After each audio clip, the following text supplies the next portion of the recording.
Herkese merhaba, kanalıma ve mutfağıma hoş geldiniz. Bugün ünlü Breaking Bad dizisinin tavuk zincirindeki gizli tavuk tarifiyle karşınızdayım. Hemen yapımına başlayalım. Tavukları marine edeceğimiz sosu hazırlıyoruz. Derince bir kaseye aldık. Şimdi bir tatlı kaşığı tuz ilave ediyorum. 4'te 1 tatlı kaşığı karabiber. 1 silme tatlı kaşığı kırmızı pul biber, yarım tatlı kaşığı zerdeçal, 2 tatlı kaşığı köri,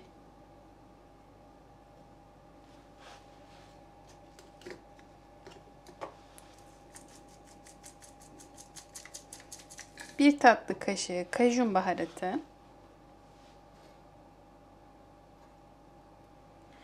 1 tatlı kaşığı sarımsak tozu. Sarımsak tozunuz yoksa 5 diş sarımsak da rendeleyebilirsiniz. 3 yemek kaşığı un, 3 yemek kaşığı mısır unu, yarım paket de kabartma tozu. Karıştırıyorum.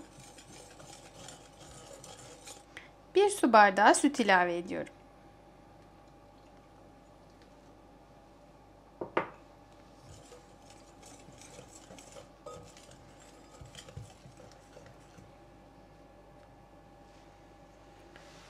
Sos hazır.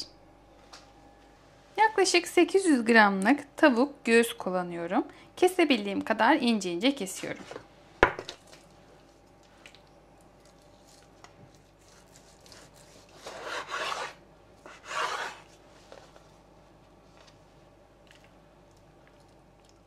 Kestiğim tavukları sosa alıyorum.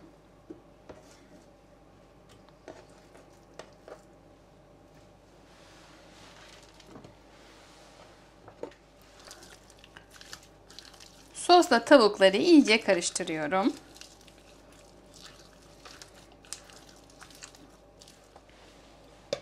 Buzdolabında 2 saat marine ediyorum. 1 su bardağı mısır ununu derin bir kaseye alıyorum. 1 su bardağı normal un koyuyorum.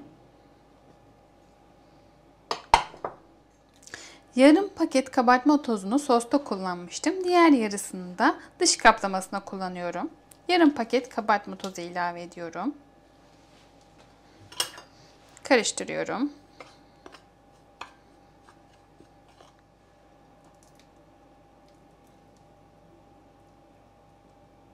Una buluyorum.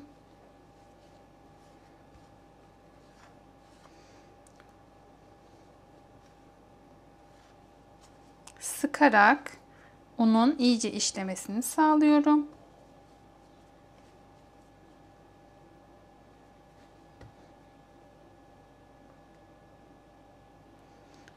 Suya batırıyorum.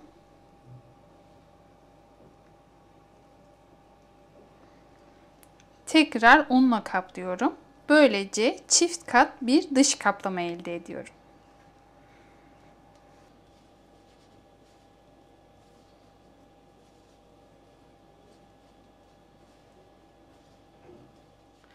Fazla ununu silkeliyorum. Kızartmak üzere tabağa alıyorum.